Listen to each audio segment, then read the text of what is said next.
राम मंदिर के प्राण प्रतिष्ठा को लेकर छत्तीसगढ़ समेत देश भर में चर्चाओं का बाजार गर्म है।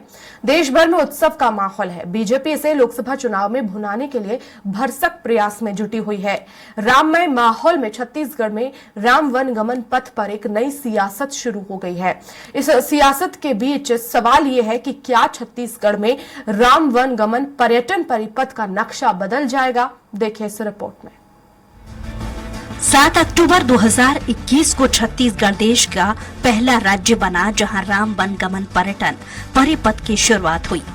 उस समय के मुख्यमंत्री भूपेश बघेल ने छत्तीसगढ़ में भगवान श्री राम के वनवास काल से जुड़े स्थलों को विश्व स्तरीय पर्यटन स्थल के रूप में विकसित करने के लिए राम वन गमन पर्यटन परिपथ परियोजना का पहला चरण माता कौशल्या की नगरी चंदखुरी से आधिकारिक तौर पर शुरुआत की। प्रदेश के ऐसे 75 स्थानों को चिन्हित किया गया है जहां से वनवास काल के दौरान राम लक्ष्मण गुजरे थे। चंदखुरी से शुरुआत होने के बाद 9 स्थानों को पर्यटन केंद्र के रूप में विकसित किए जा रहे हैं।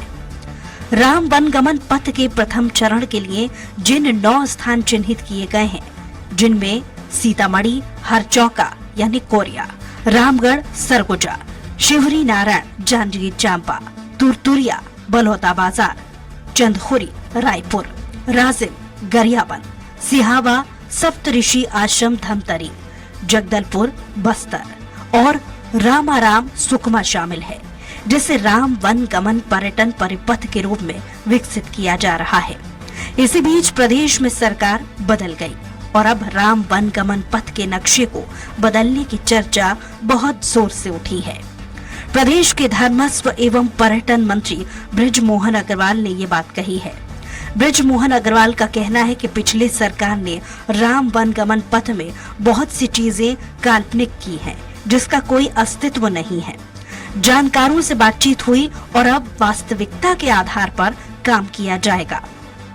देश के बहुत सारे एक्सपर्ट लोगों ने इसका अध्ययन किया है और इसका अध्ययन कर उसके आधार पर राम वन गमन पथ को आइडेंटिफाई किया है। इन्होंने बहुत सारी चीजें काल्पनिक कर दी हैं जिसका कोई अस्तित्व नहीं है, तो उन सब चीजों को वेरीफाई कर लोगों की आस्था और श्रद्धा का केंद्र विकसित करना है। तो जो वास्तविकता है उसके आधार पर हम काम करेंगे। धर्मस्व मंत्री बृजमोहन अग्रवाल के बयान के बाद अब ये साफ है कि छत्तीसगढ़ में राम वन गमन पथ का नक्शा बदल सकता है। कांग्रेस की सरकार में राम वन गमन परिपथ परियोजना की शुरुआत हुई थी, जिसे अब बीजेपी की सरकार बदलने की तैयारी में है, जिस पर कांग्रेस अब सवाल खड़े कर रही है। कांग्रेस का आरोप है कि 15 सालों तक जब बीजेपी की सरकार थी तब क्या कर रही थी। देखने आ रहे राम जी के वो पल, वो क्षण जब राम जी ने छत्तीसगढ़ में बिताए, उसको एक अलग स्वरूप और उसको एक अलग रूप देने का काम कांग्रेस की सरकार ने किया। भारतीय जनता पार्टी सिर्फ और सिर्फ झूठ बोलकर और जो अच्छी चीजें हैं उसको जनता के बीच में उसका प्रचार प्रसार मत हो, इसीलिए इस प्रकार का भ्रष्टाचार और तमाम प्रकार की बात भारतीय जनता पार्टी के नेता कह रहे हैं। बहरहाल अभी देश में राममय माहौल है। 22 जनवरी को अयोध्या में रामलला की प्राण प्रतिष्ठा होने जा रही है। ऐसे समय में छत्तीसगढ़ में राम वन गमन पथ के नक्शे में बदलाव की बात हो रही है। अब देखना दिलचस्प होगा कि राम के नाम पर शुरू हुई सियासत कहां तक जाती है। स्वराज एक्सप्रेस के लिए रायपुर से दिलीप साहू की रिपोर्ट। मुख्यमंत्री विष्णुदेव पहुंचे दुर्ग के खपरी गांव में आयोजित किसान सम्मेलन में शामिल हुए।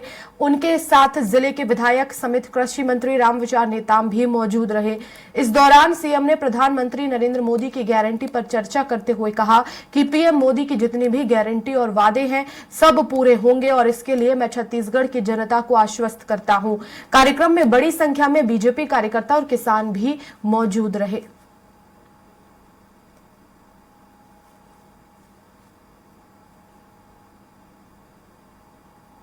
संपन्न होगा, शुभकामनाएं हैं। और ये किसान संघ 13 साल से इस क्षेत्र में किसानों को कृषि के क्षेत्र में मतलब जागरूक करने का काम कर रहा है और इसका परिणाम भी देखने को मिल रहा है। इस क्षेत्र के किसान भारी मात्रा में सब्जी उगा रहे हैं, मतलब फल उगा रहे हैं और आर्थिक रूप से संपन्न हो रहे हैं, तो इस संघ के लिए भी बहुत बहुत बधाई, शुभकामनाएं हैं। इसी तरह से आगे किसानों को प्रोत्साहित कर